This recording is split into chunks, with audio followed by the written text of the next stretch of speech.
मेरे प्रिय युवा साथियों, आप सभी को मेरा नमस्कार। उत्तर प्रदेश सरकार विद्यार्थियों को डिजिटल शिक्षा से जोड़ने के लिए टैबलेट उपलब्ध करा रही है। जिन विद्यार्थियों ने हाल ही में कॉलेज में प्रवेश लिया है, उनके लिए सबसे पहले कॉलेज स्तर पर अपना विवरण सही तरीके से दर्ज कराना आवश्यक है। कॉलेज द्वारा विद्यार्थियों का डेटा संबंधित पोर्टल पर भेजा जाता है। इसके बाद विद्यार्थी डीजी शक्ति पोर्टल पर अपनी स्थिति की जांच करें और जहां ई-केवाईसी उपलब्ध हो, वहां आधार के माध्यम से अपनी ई-केवाईसी पूरी करें।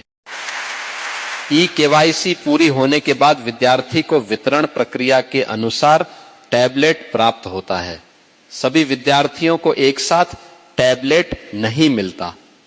अलग अलग चरणों में सूची तैयार होती है और उसी के अनुसार वितरण किया जाता है।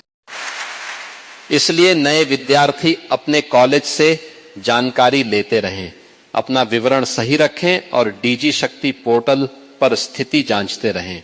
जिन विद्यार्थियों को पहले ही टैबलेट या स्मार्टफोन मिल चुका है, उनका दोबारा लाभ संबंधित नियमों और पात्रता के अनुसार निर्धारित होगा। दोस्तों, अभी आपको टैबलेट योजना की घोषणा सुनाई जा चुकी है। अब मैं आपको इस योजना की पूरी प्रक्रिया विस्तार से समझाती हूँ, खासकर उन विद्यार्थियों के लिए जिन्होंने अभी अभी कॉलेज में एडमिशन लिया है या जिनका एडमिशन होने वाला है। सबसे पहले आपको अपने कॉलेज से संपर्क करना होगा। टैबलेट योजना के लिए कॉलेज ही पहला और सबसे जरूरी माध्यम है। कुछ कॉलेज विद्यार्थियों से स्वयं फॉर्म भरवाते हैं, जिसमें आपका नाम, रोल नंबर, कोर्स का नाम, आधार नंबर और मोबाइल नंबर जैसी जानकारी मांगी जाती है। कुछ कॉलेज अपनी तरफ से ही विद्यार्थियों का डेटा पोर्टल पर अपलोड कर देते हैं। इसलिए एडमिशन के तुरंत बाद अपने कॉलेज के संबंधित विभाग या ऑफिस से पूछ लें कि टैबलेट योजना की प्रक्रिया कब शुरू होगी और आपको क्या करना है। जब कॉलेज आपके डेटा को आगे भेज देता है, उसके बाद आपको डीजी शक्ति पोर्टल पर अपनी स्थिति चेक करनी होती है। यही पोर्टल पूरे टैबलेट वितरण की प्रक्रिया को संभालता है। वहां लॉगिन करके आप देख सकते हैं कि आपका डेटा पहुंचा है या नहीं।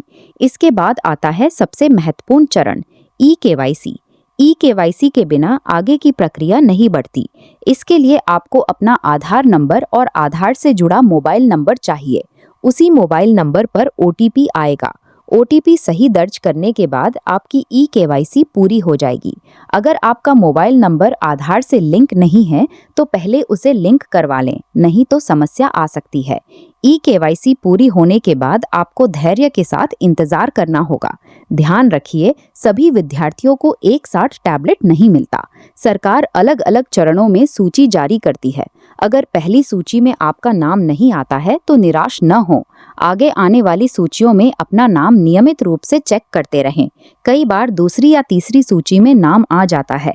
अब उन विद्यार्थियों की बात करते हैं जिन्होंने पिछले वर्षों में पहले ही स्मार्टफोन या टैबलेट प्राप्त कर लिया है। ऐसे विद्यार्थियों को दोबारा टैबलेट मिलेगा या नहीं, ये योजना के नियमों और उनकी पात्रता पर निर्भर करता है। इसलिए सबसे सही जानकारी अपने कॉलेज से ही लें। अफवाहों पर ध्यान न दें। नए विद्यार्थियों के लिए कुछ जरूरी बातें याद रखें।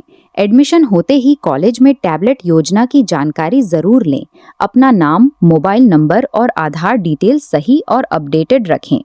डीजी शक्ति पोर्टल पर समय समय पर अपनी स्थिति चेक करते रहें। ई-केवाईसी जल्द से जल्द पूरी कर लें। कोई भी व्यक्ति आपसे पैसे मांगे तो सावधान रहें। ये योजना पूरी तरह मुफ्त है। अगर आपकी ई-केवाईसी पूरी हो चुकी है और कॉलेज ने आपका डेटा सही तरीके से भेज दिया है, तो आगे की प्रक्रिया के अनुसार आपका नाम सूची में आ सकता है। बस नियमित रूप से अपडेट चेक करते रहें और धैर्य रखें। आशा करती हूँ कि आपको योजना की पूरी प्रक्रिया अच्छी तरह समझ में आ गई होगी। अगर कोई और जानकारी चाहिए तो कमेंट में लिख सकते हैं।